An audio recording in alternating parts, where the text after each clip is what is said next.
Hello and welcome to our 24th episode of the Non-League Heroes podcast with your host, as always, Dan Welch and Dan Walkley. Good evening, Dan.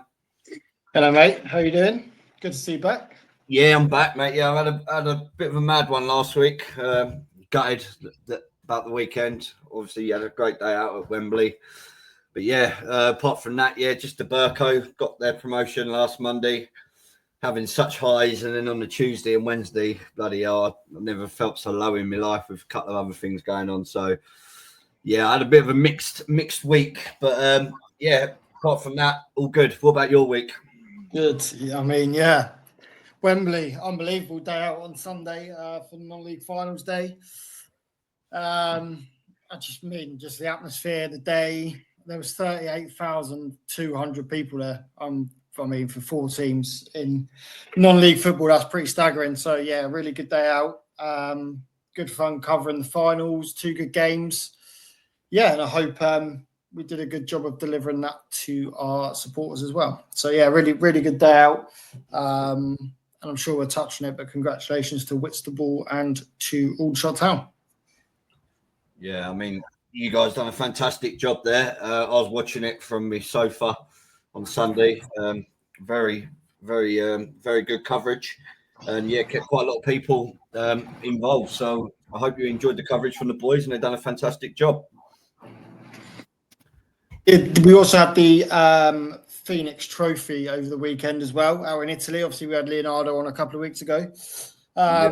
So on the Saturday, you had the two semi-finals, which was Bersham from Antwerp in Belgium against Caledonian Braves from, I think, Motherwell, they're based. Then you also had a Manchester derby. You had FC United of Manchester against Avro FC.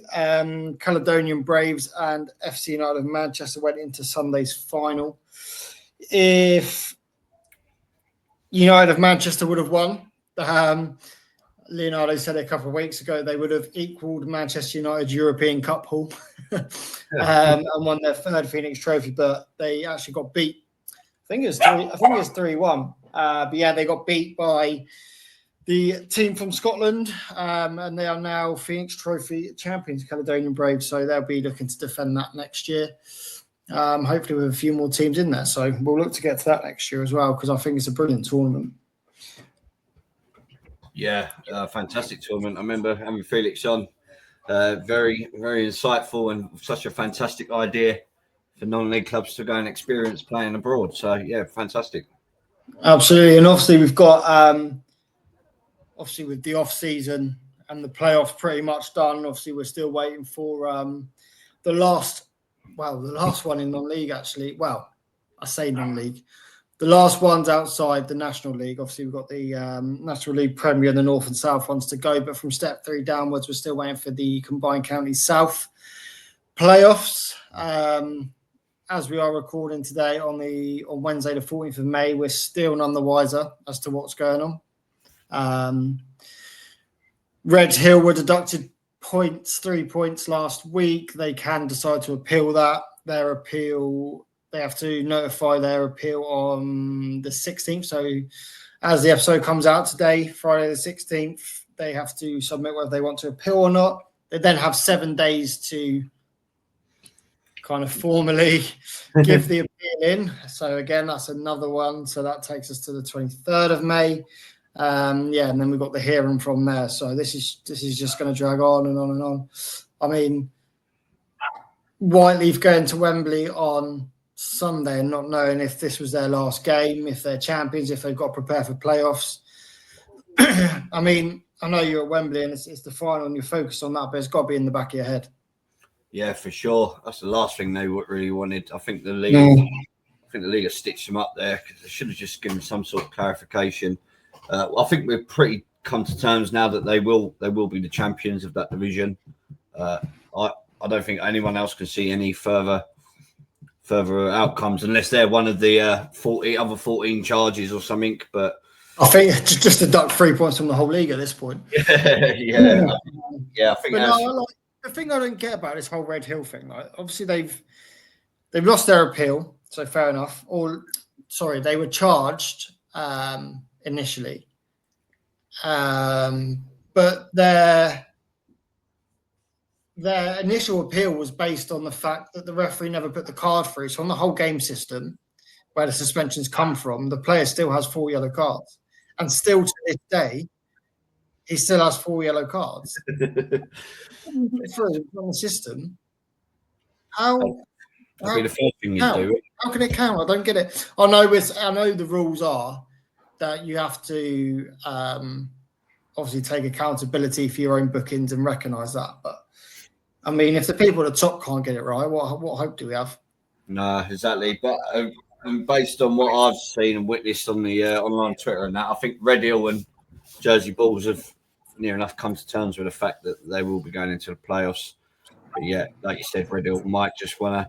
If like I said it in the group, I said every other fucker's appealed, so like they might as well do it as well. Do you know what I mean? It's just a mess from start to finish. But hopefully, like you said, in the next couple of weeks, we'll come to some sort of conclusion of that league. Yeah. Well, let's hope so, because we believe by the time this podcast goes out on Friday morning, we may have the league constitutions confirmed as well. That normally comes out on a Thursday around this time. So, a lot of people are anticipating that. And there's a lot of movement as well from what I've seen. Obviously, we tweeted today, so Wednesday, that Birmingham Heath Harlequins look to have taken voluntary relegation down into Wessex 1. Yeah. Due to some financial issues, they were actually challenging for the playoffs this year in the Southern South. So that was quite surprising, actually. There's not been an official announcement from the club itself. But yeah, we're anticipating them to drop a couple of levels, which then obviously has big implications on who comes up from step 7, because that's a space that is filled and someone can't take, which obviously means there'll be a reprieve at step 4 as well. So yeah, there's a lot of non-promotions from step 7, a lot of lateral movements.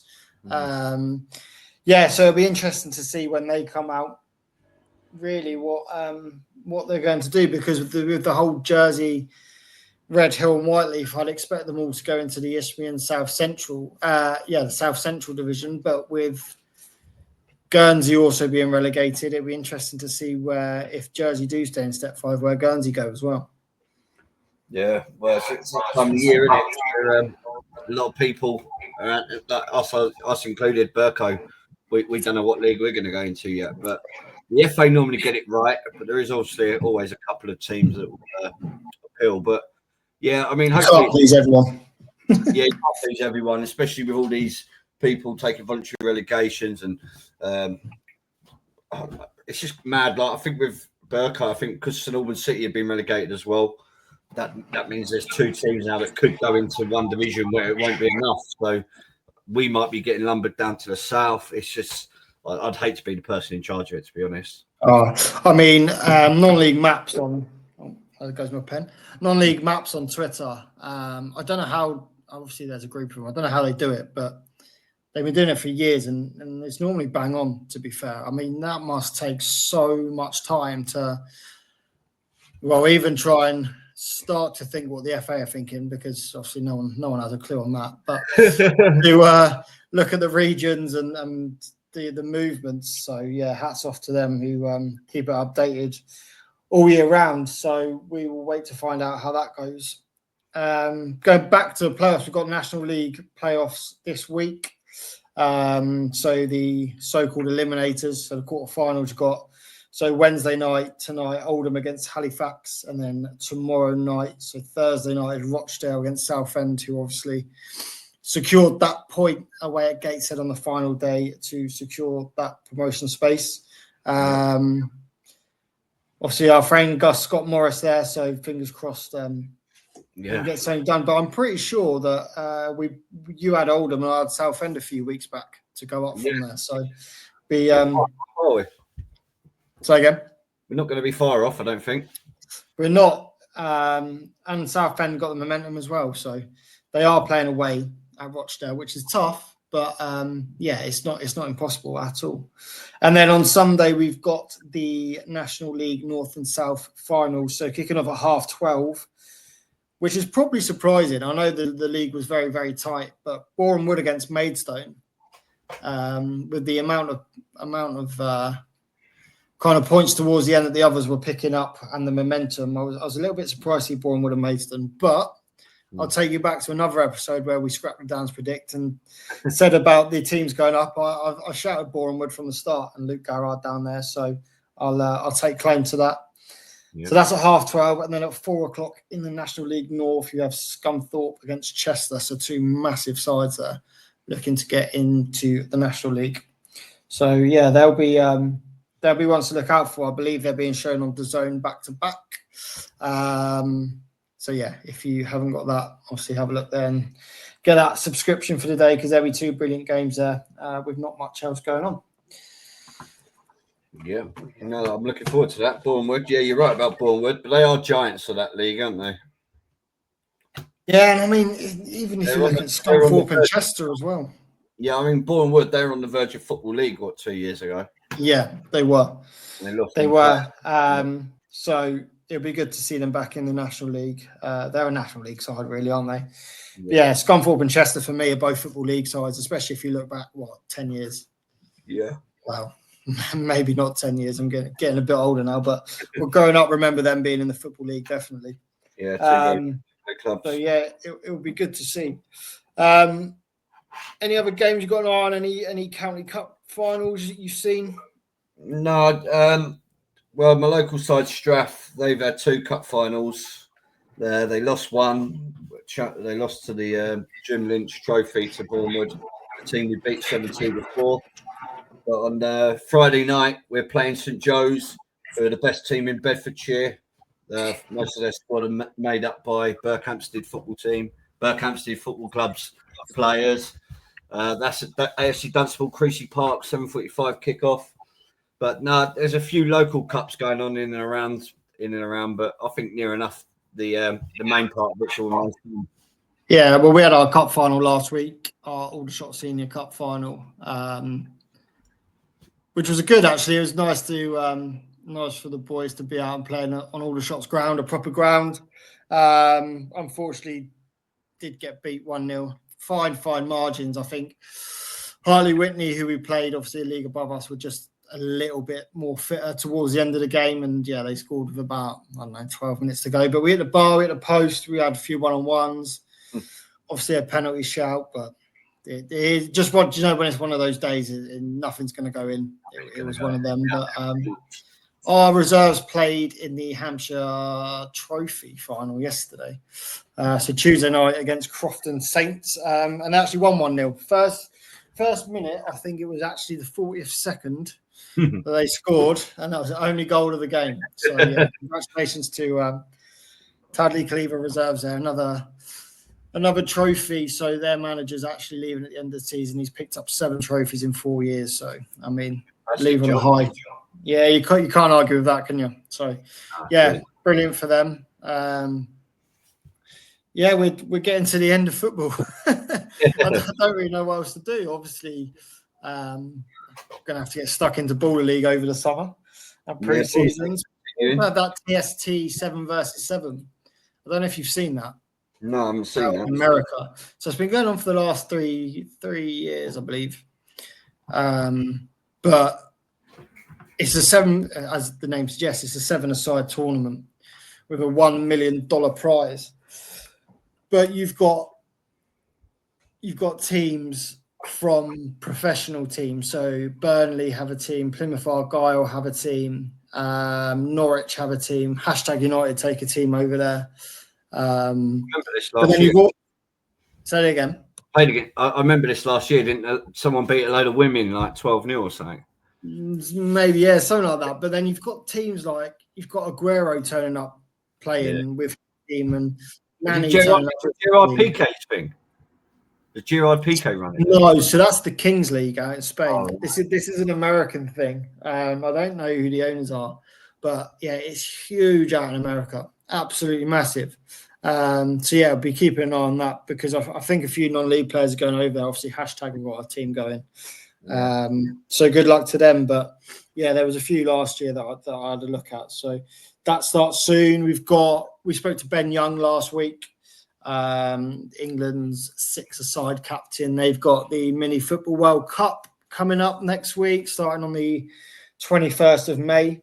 So that's something to look at as well. If you still wanted to catch some football over the summer, I know a lot of people want to take a break, but there's no break for us at Non-League Heroes. We're here providing whatever the people want to hear. So, yeah, there's a lot going on still. I've seen there's quite a few people looking for friendlies at the back end of June. So that's only, a month, 6 weeks away. So I don't think we've got too much. For some reason, it doesn't feel like such a long wait this time around. I don't know why. Is it because all the games...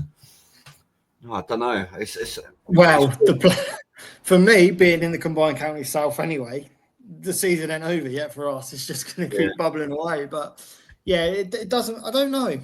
I don't know if people are anticipating the league to start earlier. I know some leagues last season started, especially at step 5 and 6. Last week of July.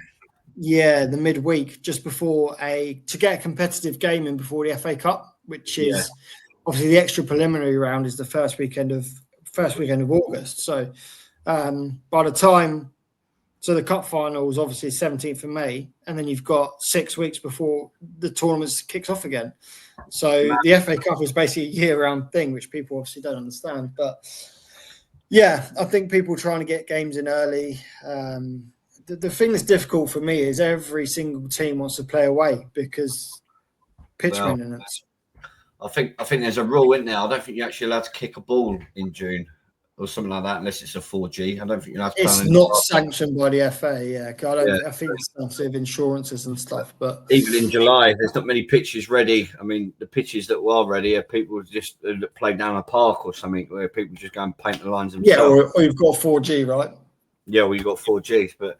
Yeah, I mean, same with Burko. Our pitch ain't going to be ready till middle of July, I don't think. I think our first couple of friendlies are going to be away. So, and then we've got a couple of big National League South teams coming to us. So maybe it's pretty good to make sure we have a nice, lovely pitch for some big games coming down. I'm sure they'll bring some good following. Chesham's only around the corner, and Slough not too far either. So I can see why people want to prolong it as much as they can. But then, I mean. I see AFC Welling, they're looking for friendlies on the 26th of June.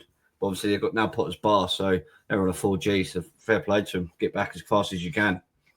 Yeah, so it won't be long. I think the missus is going to be delighted with me when I tell them we've got tell her. Tell her we've got pre-seasons first week of July. So, yeah, only a few weeks away to wait for there. So hopefully keep busy over the summer, do bits behind the scenes, and then but right back to it. It's going to come around so quickly. Looking forward to it. Sweet. First guest of the evening threw himself into stardom on Sunday at Wembley with Aldershot Town's second goal in their 3-0 win over Spennymoor in the FA Trophy is, of course, Dan Ellison. Yeah, Dan, how are you doing? How are we doing? Very well. Yeah, I'm yourself? good, thank you. How are you? Good. Yeah, doing well. Come on, mate. Finally recovered? Yeah. I've recovered well now. I'm feeling good actually. Yeah. So I think we've got to start obviously at Wembley on Sunday. How did it feel when that ball left your head? Did you know it was going in? Was it just pure elation? To be honest, I thought I might have flicked it to the back post for someone to tap it in, but I went straight in and I couldn't believe it, to be fair. I just got up and just pure shock really. Pure shock and I mean I was obviously happy as well. So Yeah, and then the celebration straight on the hoardings in front of the fans, that must have been incredible after such a long season. Yeah. So it was great. I mean, there were so many fans there. And to see them all, going crazy because you've scored is mental, to be honest. And my mate's been telling me to do the Meet You celebration all season. So I thought I remember to do it in the moment, which I didn't really expect, but I thought, go on then. Yeah. So, must have got some unreal photos from that. Am I right in thinking that's your only goal this season? Yeah. That's my only goal. Yeah. Wow. What a time. I mean, Yeah, what better way to score, right? Yeah, I mean, I've had quite a few chances, but I'd probably miss them all over again just to score that one, to be honest. So yeah, I mean, one goal, but a very, very important one. So I'm happy with it. Yeah, 100%. So we obviously we were there on Sunday, providing coverage of both games. Jack obviously got man of the match, but we've put out on our Twitter a poll as well, and I think 90% of the replies we've got have said that you were probably their man of the match. You won everything in the air, obviously the goal as well. Firstly, how nice is that to hear from your own fans? And secondly, is that how you saw your performance? yeah, it's really nice to hear. To be fair, in the lead up to kind of the Wembley match, we'd obviously been on a fairly poor run. And then obviously we beat Yeovil on the last day of the season, so that was good to get some confidence back. And yeah, it is good to kind of hear that from the fans. I mean, if I picked my own man of the match, probably would have been Luca Woodhouse alongside me. People tend to forget about the first half quite a lot, but I think he was immense in that first half particularly. It was quite easy to forget though. yeah, it's quite easy to forget, and to be honest, I probably forgot the first half as well. But yeah, it was I'm happy that the fans are happy. Yeah, I mean, like you said, the back end of the season wasn't the best, probably after that semi-final against Woking, but to top it off at Wembley and to get the win on Aldershot's first ever time there, that's something special for the fans. And obviously Tommy as well, what he's been through this season, it must have been nice for the lads to win it for him as well. But obviously you are still a Bristol Rovers player, contracted with them until next season. Is there any change in that? Are you looking to stay at Aldershot, or what will come will come? Well, I'm contracted to Bristol Rovers until next season, and I want to go in at pre-season and hopefully do well. I mean, we'll see. Like I still haven't had the conversation with concrete conversation with Rovers about what's happening, but I think. And then see how it kind of goes, really. So I'm excited for that.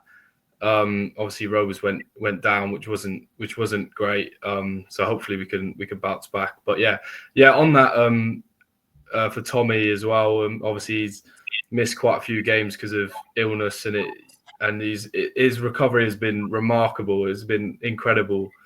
And he hasn't changed one bit. So it's been brilliant playing under him and in front of such a great fan base as well.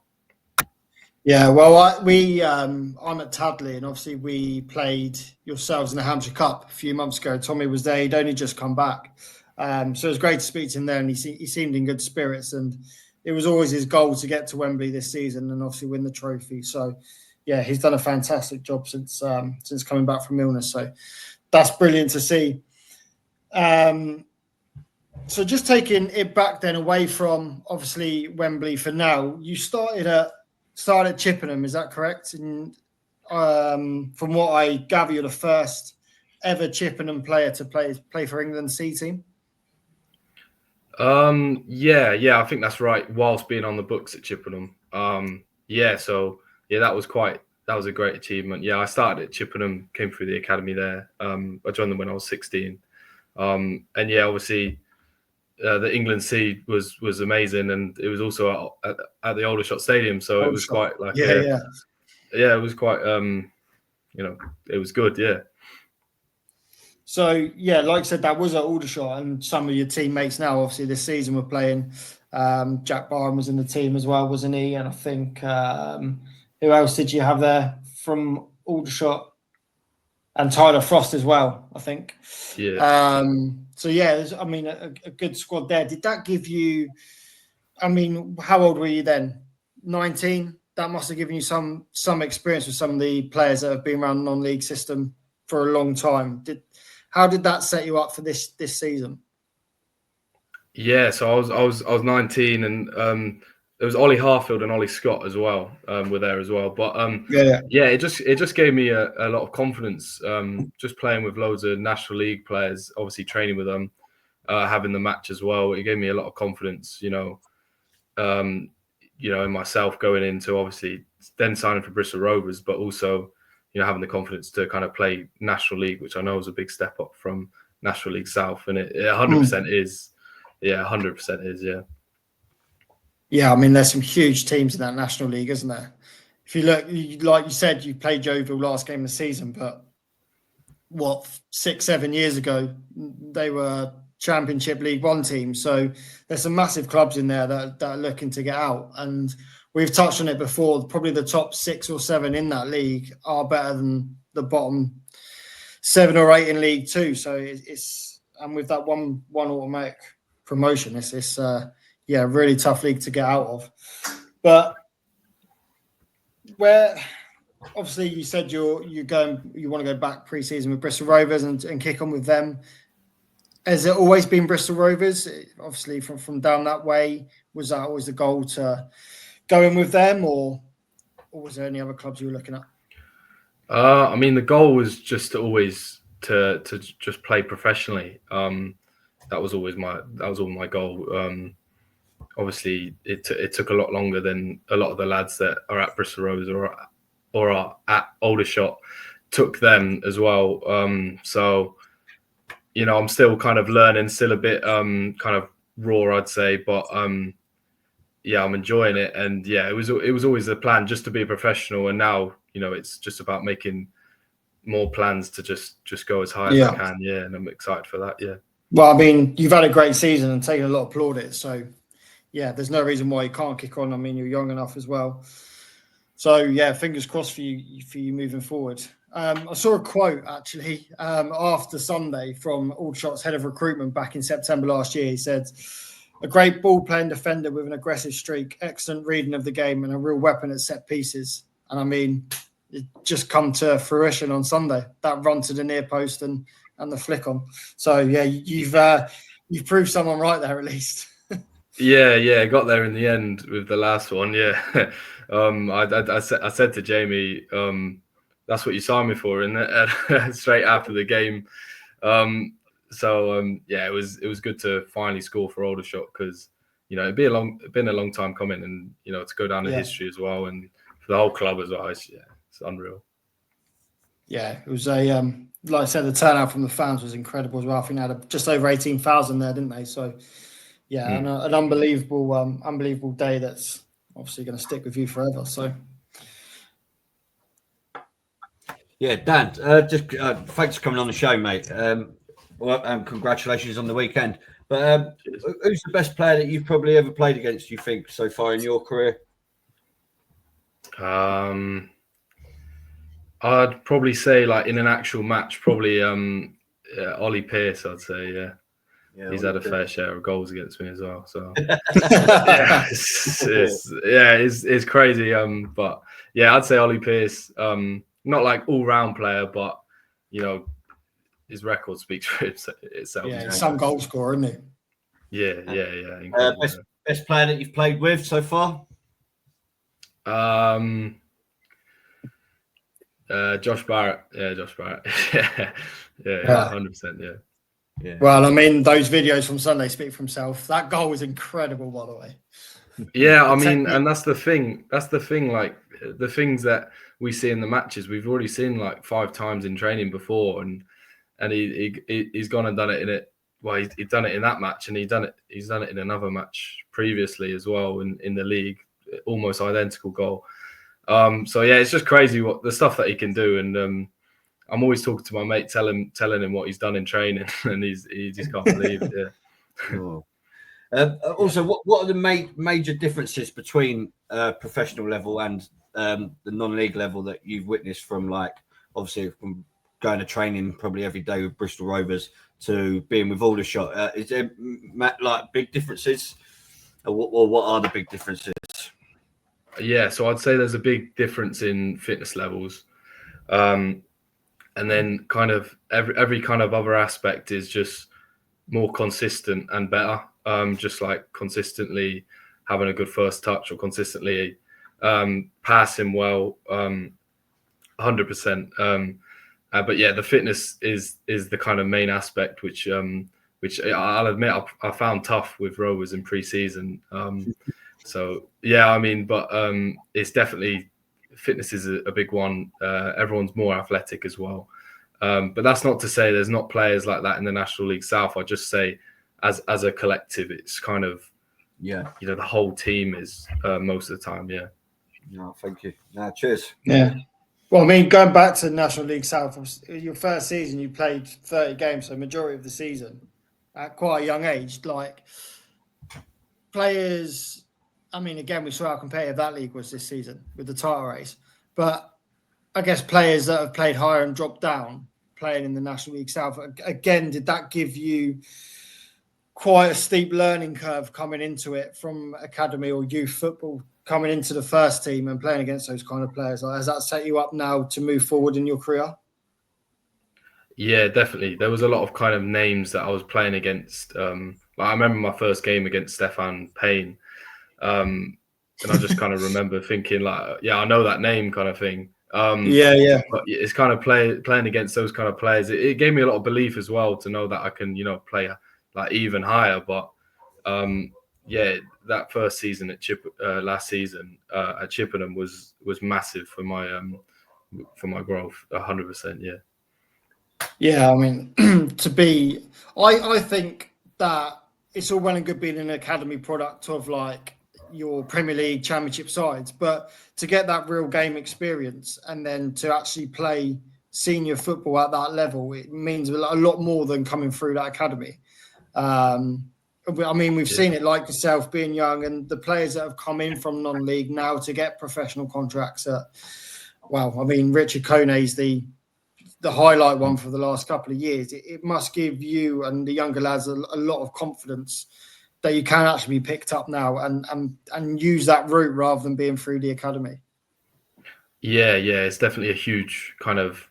It's getting bigger and bigger. The market in non-league is huge now, I think, and the clubs are kind of seeing that, they can make clubs are businesses, so they can make a big profit off of certain players. And I mean, you've seen it at Chippenham even this season. Joe Andrews has dropped out of Southampton, gone to Chippenham, and now he's just been signed by Peterborough. So, these players that dropping out of professional kind of academies that have, that kind of those foundations are also, getting that kind of grit from non-league as well, and then coming back into it. So, yeah, it's definitely a good platform, and and I think that helps with used a lot more. Yeah, and I think that helps with the growth of non-league as well. Like, obviously, we're seeing it a lot more now on social media. There's a lot more recording.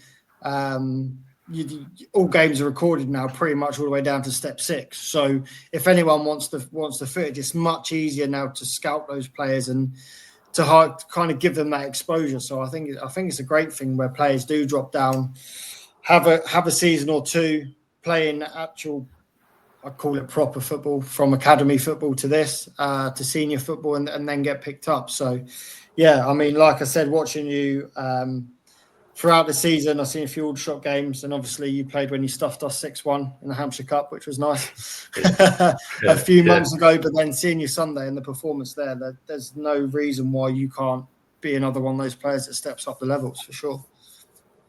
Yeah. Hopefully, I mean, yeah, it's been quite an up and down season, to be fair, but to end it as strongly as it has, it's been an absolute dream. Yeah. Do you think those last few weeks, obviously the form wasn't great, you were safe anyway in the National League, you got to the final? Do you think, I don't want to come on and say about the mentality, but do you think a lot of you had one eye on Wembley and obviously not wanting to pick up a silly injury or a suspension? I wouldn't say so, because we were kind of safe, but it did end up going to the wire. Like, I was checking my phone to see the Southend, when Southend beat Wealdstone, I think it was.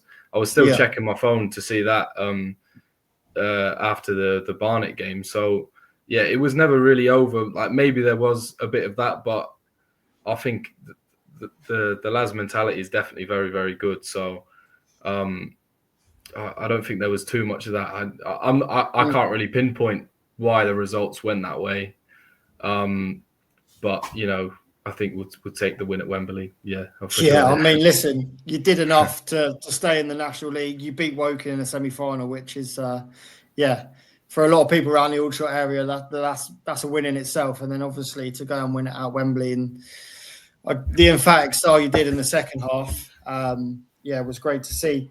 Was there much change from what did Tommy say at halftime? Because for me watching as a spectator, it seemed the first half was quite cagey. It was quite tactical. Obviously, Spennymoor missed, a great chance halfway through the first half. Was there any change in your style, or did Tommy say anything at halftime? Because it seemed you come out with you were a lot more aggressive going forward, which obviously got you those chances.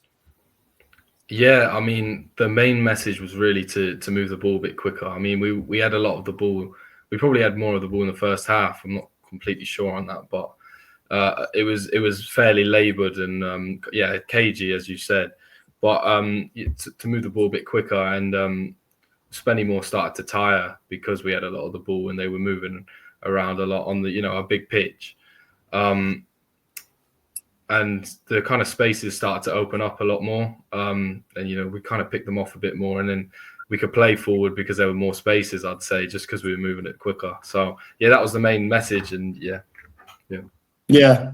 No, we could definitely see it from where we were sat anyway. And obviously Kai Corbett coming on seemed to give you a bit of an extra bit of pace and directness up front. So, whatever happened at halftime obviously worked. You say about how big the Wembley pitch is. I don't know if you know, Aldershot always used to be the biggest pitch in the Football League because the Army used it for their games. Was the Wembley pitch so much more bigger than the EBB's pitch, or was it not as much of an adaptation as you thought? I'd say it was definitely bigger, but I wouldn't say it was completely huge because obviously we're used to playing an Aldershot. We know it's like a big pitch for the league. But I'd also say that between the National South, I don't remember the pitches being maybe as big as some of the National League teams are. So that might be a bit of a difference as well. But for sure, it was definitely a bigger pitch. But maybe we were a bit more used to it with Aldershot's pitch being very big. Yeah. Yeah, well, I didn't even think of it like that from a fitness-wise, but those couple of percentages make a huge difference, especially in the latter stages of the game, don't they? So, as you can see, spending more retiring. Like I said, that's going to live long in your memory now, and hopefully you can kick on from there, and we'll see you in the Football League in years to come. Because, I'm sure that's the route you're taking. So, it'd be brilliant to see you there. It was an amazing day, and to go down, for us all to go down in Aldershot history, it's the first silverware in however long, and then the first FA trophy as well, and first win at Wembley. It's just it's mental to think about, and obviously the last few days have been brilliant, but it was definitely long in my memory as well. So it was brilliant. Time for a rest now, then. He's ready to go again, isn't he? Yeah. Now, congratulations on the result of the weekend, Dan. And I look forward to hopefully seeing you a lot more in the future. Thank you very much. Yeah, thank you. Cheers, Dan. All the best. Yeah, thanks. Cheers for coming on, Dan. We'll speak to you soon. No problem. Thank you very much for having me. Cheers. Okay. No problem, mate. Bye. Bright future. Yeah, Dan Ellison, apologies. One of Aldershot's many heroes from the FA Trophy win on Sunday. He had an unbelievable performance at centre half. Do you know that meme? Do you know on Wii Sports where the boots come flying, the balls come flying? Yeah. That's him. He won everything, and then he obviously won that one. The goal. The balls come in. There's a group of players. The balls come in, and he's just. You see forwards make that run across their defender at the near post, and he's just glanced that header straight into the far corner, and then the celebrations from there, I've not seen limbs like it at Wembley for years. No, I was watching it on the TV, and obviously I was watching it with your coverage, and yeah, he was very much a standout player, and Oh yeah, for sure. And it kind of makes sense now that he's on loan from a football league club, because I thought, where the fuck is they found this bloke from? But yeah, since now, yeah, and he played against us at Tudley when they stuffed us 6-1 as well. So yeah, you can only imagine the sort of balls he was winning that game as well. Yeah, and an England C cap. I mean, at 19 years old, he's done a lot for such a young lad. So an England C cap at 19, become Chippenham's first ever player to get an England C cap, play 30 games at 19 in the National League South, and now to score at Wembley at 20. Yeah, I mean, the future's very, very bright for Dan Ellison, and I'm 100% sure we'll be seeing him in the Football League, probably nearly as even as close to next season if he has a good pre-season. So be keeping tabs on him for sure. I know there'll be a lot of upset people if he leaves Aldershot, though. I can tell you that. You reckon they'll be trying to work out another loan deal, but he's only got 1 year left, hasn't he? Got a year left at Bristol. If they can afford him, get him in full time.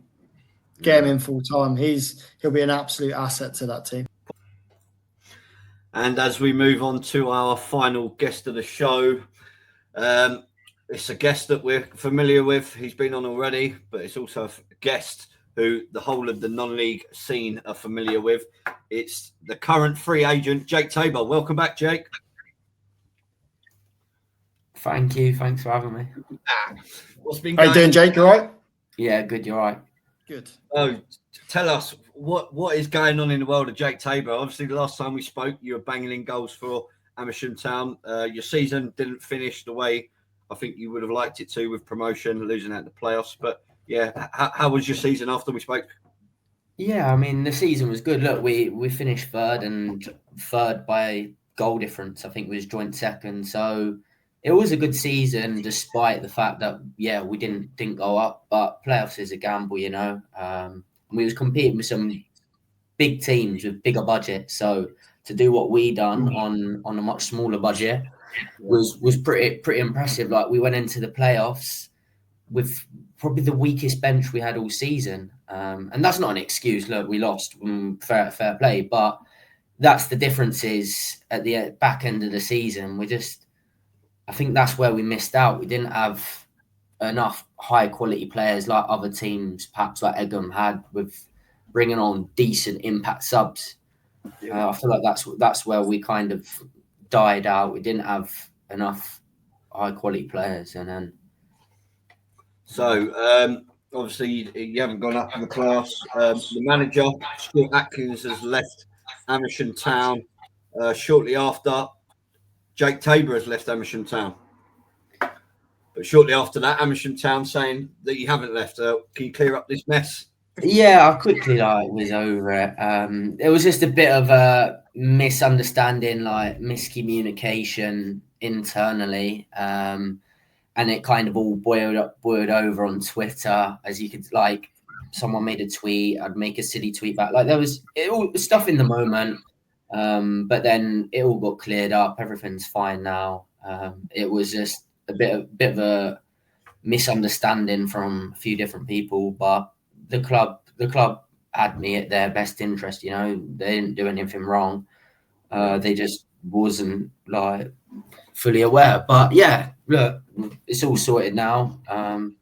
The club are now looking for a new manager, and hopefully they can. And they've got like open trials, so hopefully they can stay in the league or do all right.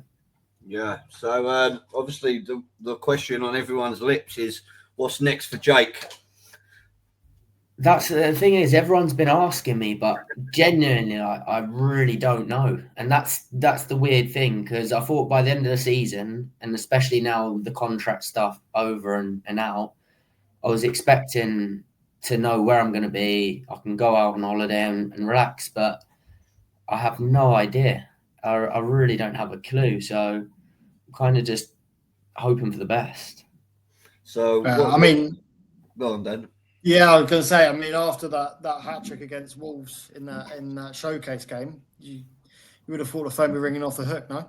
Yeah, I think that's going to be one of the massive turning points of the season, because I understand a fair argument of he's doing it at step 5, which is fair argument. It's fair. And then everyone always says that, and the comments always say, oh, he's not proving at high level, which I'm not. I've played step 4 for about 3 months, so I'm not proving at high level. But then it's like I've played in a showcase game with a bunch of lads that are about 18, 19, that most of them haven't played together. I didn't know a single person there. We've all rocked up to play a game, and I've scored 3. I mean, we did lose in the end, but I scored to make it. We was 2-0 up at one point. So there's not much more you can do. Yeah. Albeit, yeah, I'm 22 and I was playing against under 21s. The under 21s probably don't really want to be playing us. And they did have a few players rested, but from what I could find online, it was a pretty decent squad they had out. Yeah, well, it's an established team as well. They've been playing together for probably years. They're getting Premier League coaching every day. I mean, that's still an unbelievable achievement. Yeah, it's true. No matter who they had in the squad, they train every day. They know everyone. They've been playing together for at least a season. And our team, because there was a lot of other really good players. There was like Combe, he was at Hemel, step 2. Yeah. He's like 18, midfielder. He's really good. There was a lot of good talent. But yeah, it was impressive to do that, to go 2-0 up, albeit we did lose. But to do that, having just met everyone was quite good. And what was the actual reason behind that game? Was it, obviously it's a showcase, was there loads of scouts there? I mean, no, there wasn't loads of scouts there, because normally I think with showcase games, loads of scouts turn up if it's showcase v showcase team. However, because it's against a Wolves team, you'd probably want first dibs on it, right? You're hosting the game. So yeah, it was just us versus them. I don't know who was. There wasn't many people watching. It was just the Wolves people, but I'm sure they might have got in contact with someone saying, "Look, we've got this lad." Because I'm not going to fit into the Premier League 2 team when I'm a bit too old. But if you've got a League 1 under 23s on, you know, that could work. Yeah, no, for sure. I looked at the 3 goals and fucking hell, I don't think it doesn't matter how old the defender. I think you left them for dead on fucking multiple occasions just by your pace. So I think I don't think it really mattered who was playing at the back that day. You looked like you were bang on form. Yeah, to be fair, I looked some of them up, and the centre half, the white centre half marking me, he'd been sold a handful of times for at least like 50 grand a time. Oh, so they were high level. Yeah, cool. That some of them would have been 20, perhaps 21, a bit younger. But then again, they've been training every day. But it's brilliant, like these opportunities, like just coming through from Twitter. I had the day before that game, I played Tottenham under 21s at Tottenham, and that was like brilliant. Again, it's a cool experience. Yeah, I was going to say, how do they come about? Is it just people messaging you saying we got a showcase game? You yeah, pretty much. They just see that I'm a decent player, and they'll find decent players. And then they'll just get in contact and say, do you want to play? And you go, absolutely. And then you meet all the lads. So that game we played against Tottenham, we lost 3-2. And some of them had played in the showcase games before together. But a lot of them had only just met everyone for the first time. So it is quite tough going up against these teams. But it shows how much talent there is in non-league. Like the team we played for against Tottenham, there were so many good players, like 20, 21 playing step 3, 18 that deserve a chance. Right, yeah, well, this is the thing, isn't it? Yeah, go on. No, I was just saying, go on, mate. No, you go first. I was just saying, this is the thing about non-league at the moment, and like you say, you're getting it through Twitter. The exposure that it's getting, and the players that are moving up from non-league into the football league is just incredible. Yeah, it's really good. Like non-league, just in the whole is on the up. Everything about it, and I think people realise there's a lot of good players playing at the lower levels. The thing is, a lot of the players that get released from academies, they then go play that same sort of level. So it isn't a bad level. I think it is quite good, and with so many teams training so frequently now, like step 3 teams phoning me saying they're looking to be full time. And Yeah. step 2 teams, like you look at the Conference South, look how many teams are going full time or hybrid. Like that's it. That league is going to be so tough. There's like 10 teams that are all near enough full time. Yeah. Well, that's just the money floating down the leagues every so often. But what I'm trying to do now is just try and narrow it down for all the listeners and all the gaffers that are trying to fucking get hold of you. What is it you are looking for next year? Like, do you at step 5, or is there a certain player manager you want to follow for a couple of years? What is it? Tell us. It's time to test myself and play a level that I haven't played before. Yeah. So I want to try and now play as high as possible. So whatever that may be, I don't really know. It depends on the offers I get in. But I want to play step 2 or higher.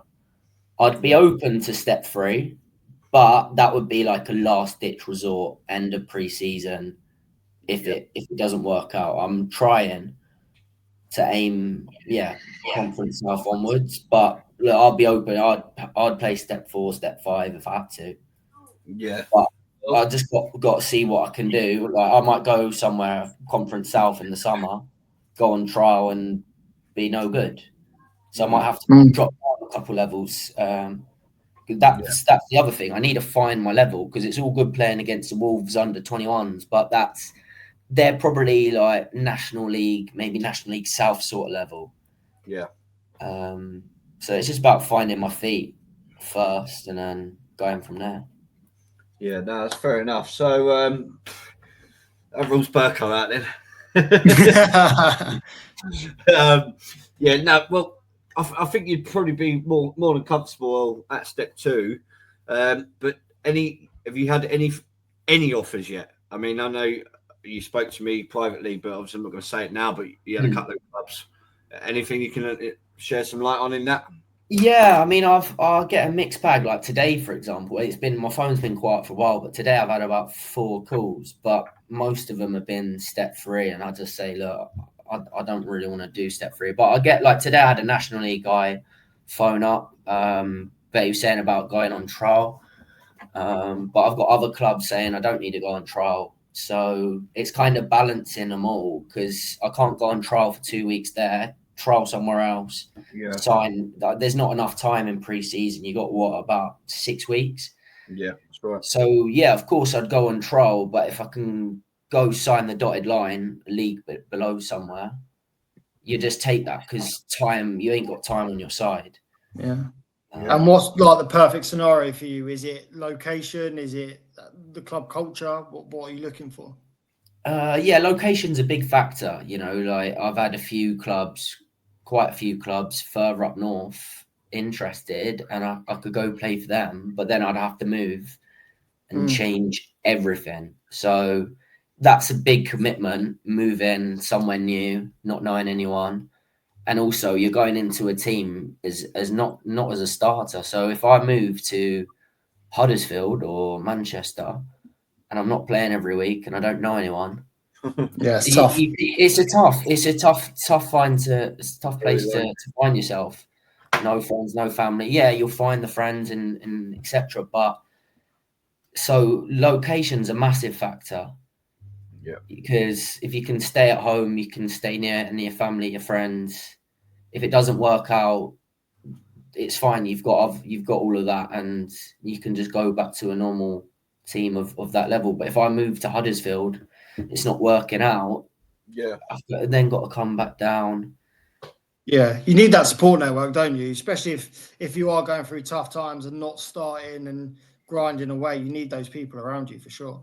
Yeah, 100%. And the thing is, like with football, if you're playing full time is only like over half a day. You can't train all day long. So you've got a lot of spare time on your hands. And yeah, you can go out with the boys from football, but if you don't know anyone up that way, you could find yourself really, really like bored. And that's where you can see like professional footballers, for example, getting up to no good in the paper, because they've got so much time. It can be dangerous for some of them.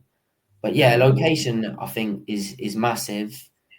But I'd be open to traveling, of course. But I think somewhere that you can stay near enough to home is important, as you're not knowing if you're going to play. If I know I'm going to play every week and I can move to Manchester, you'd probably be open to it. Yeah.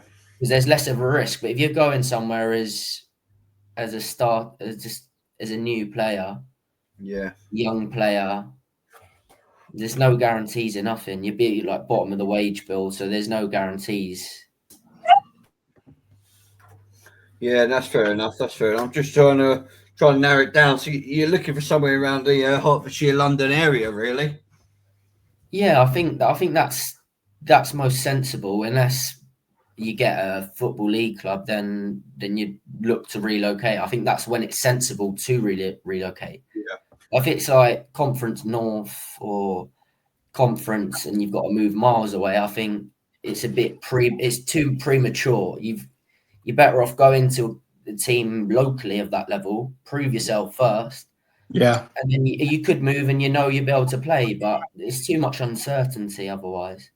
What about agents? As an agent, have you got an agent, or is it agent that you need to try and develop your career? What do you think about it? I haven't got an agent. I get messages from agents all the time.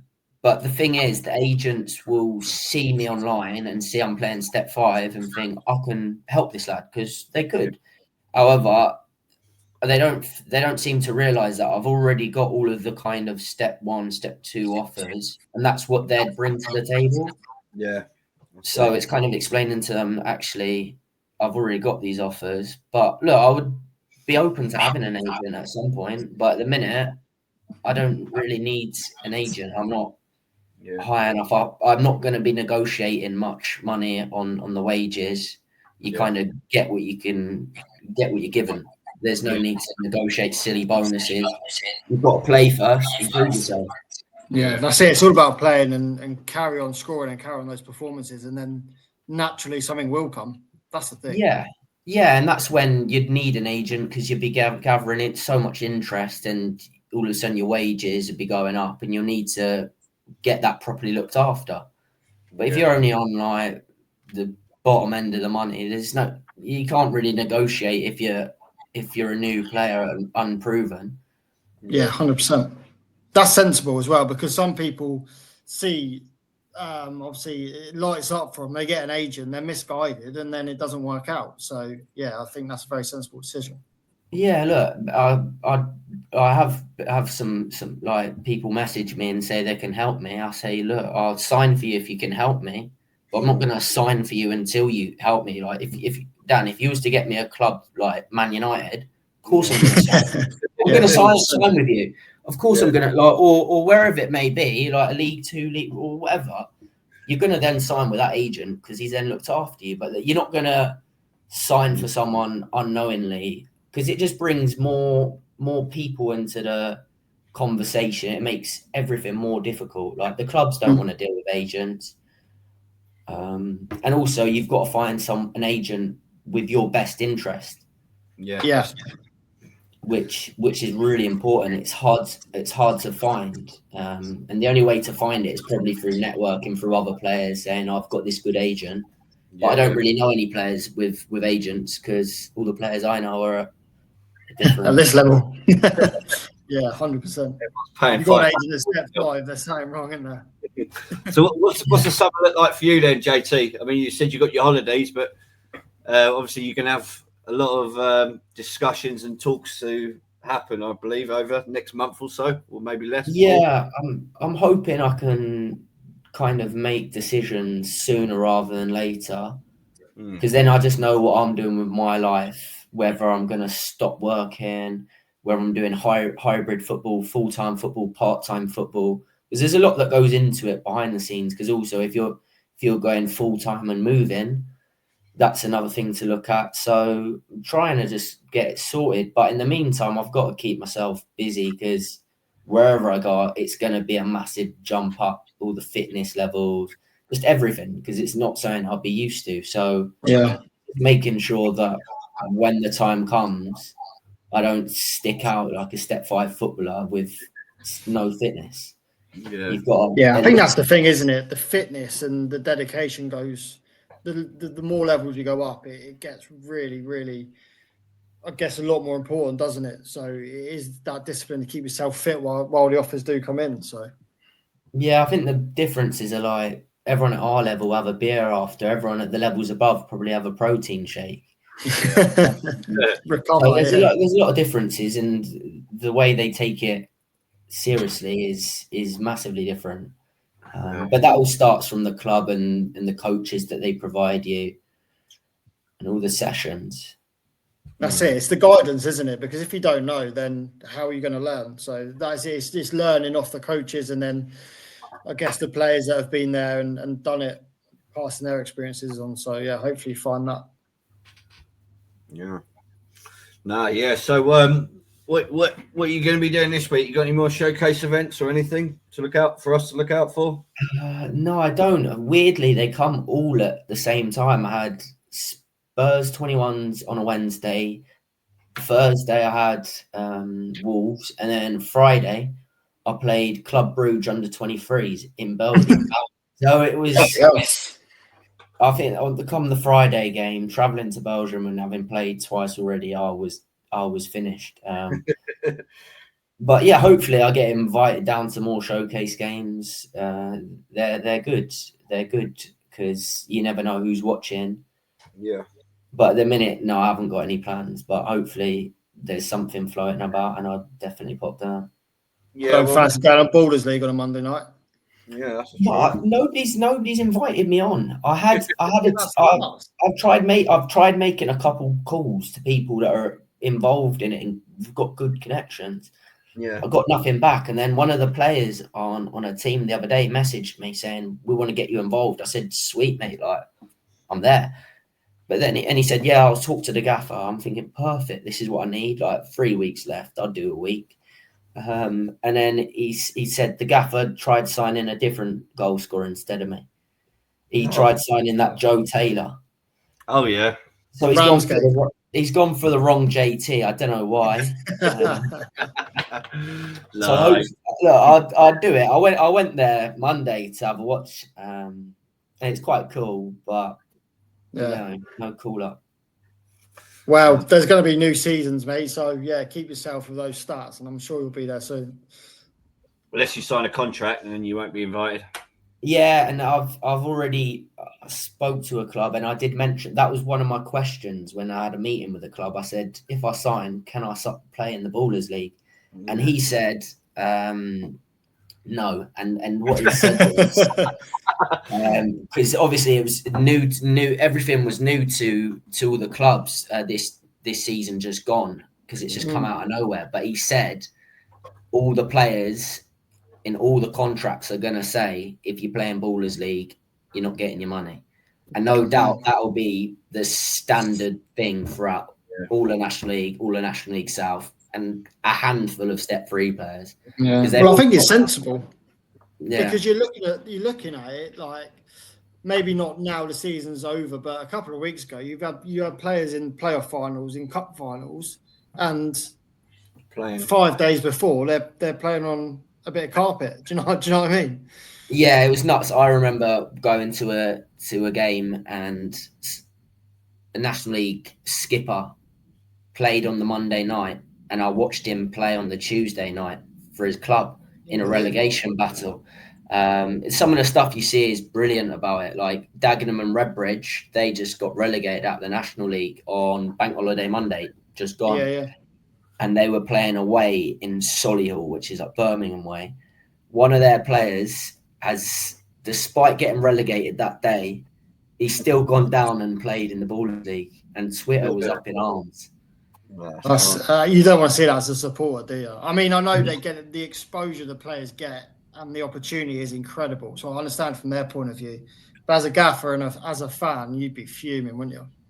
No, you see the comments, and he was one of their latest signings as well. So when he got announced, he was playing Ballers League shortly after. So all the fans were kind of up in arms about that. You wouldn't want to see your latest signing fucking around on a Monday night. Not with Troy Deeney running for you, anyway. Yeah, well, we won the playoff final last Monday. Haf left straight after the game, went and played his game at Ballers League, and he came back to party after. So, yeah, Oh, fair Yeah. play. I would be. Yeah, at least he come back. It's decent, yeah. Yeah, no, that's fair enough. If you can make it work, make it work. But obviously, Yeah. we played in that Ballers League on the Monday, and we had the bloody semi-final on the Wednesday, which I'm not sure the gaffer would have been too happy with, in case anything did happen, obviously. But yeah, if Keeper though, isn't he? So yeah. So no, well, JT, great for coming back on, mate. Appreciate it. Make sure we are the first people to know about. Yeah, no, 100%. When I eventually know, I'll have to let you know the gossip, because I always see you're always the first with the gossip on Twitter. Always the first. Always. The first. I've got my little black book, and people like you are the ones that elevate our podcast to new heights. So make sure we are the first at Non-League Heroes to find out your next movements, mate. No problem. Cheers, JT. All the best, mate. Thanks for coming on, mate. Yeah, mate. Cheers, Best pal. luck. Big JT. things coming. Some big things coming, I think.